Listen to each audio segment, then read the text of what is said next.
মন্ত্রী যে বলছে যে তেল যথেষ্ট পরিমাণ মজুদ আছে, তার তো এই চিত্র দেখতে পারতেছেন যে আমরা ঘন্টা পর ঘন্টা আমরা লাইনে দাঁড়িয়ে আছি, পেট্রোল পাম্প বলতেছে যে মজুদ নাই, 100 টাকার বেশি 200 টাকার বেশি দেয় না।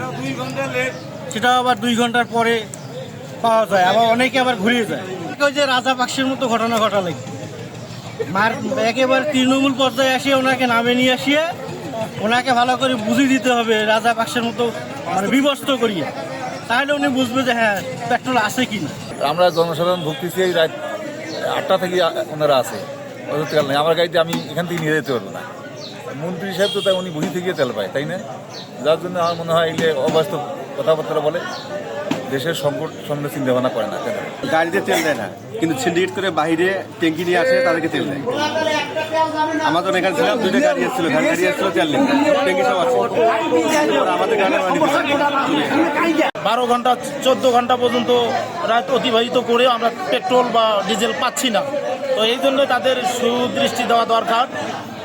এখানে কিছু সিন্ডিকেট মহল আছে যারা এখানে বিভিন্নভাবে পাম্প থেকে তেল নিয়ে তারা ব্ল্যাকে সেল করতেছে। এগুলো আমাদের সেই মন্ত্রী মহোদয়ের কাছে আমাদের রিকোয়েস্ট, এগুলো যেন তারা নিয়ন্ত্রণ করে। ওনারা সকালে আমাকে ফোন দিয়েছেন, বললেন যে ওনারা নাকি সারা রাত তেল দিয়েছেন, সারা রাত ঘুমাতে পারেন নাই। এখন ওনাদের অল্প তেল আছে, সেটা ওনারা দিতে পারবেন, কিন্তু সবাইকে দিতে পারবেন, এটা আমাকে সকালে জানিয়েছে। কিন্তু ওনারা বললেন রাতে নাকি আপনাকে বলছে, আপনি বলছেন যে পেট্রোল দেওয়ার দরকার নেই বিশৃঙ্খলা হলে, সেই কথাই পেট্রোল মালিক বললেন। ওনাদের সাথে তো আমার রাতে কোনো কথা হয়নি এই বিষয়ে, ওনারা তো এটা বলতে পারেন না।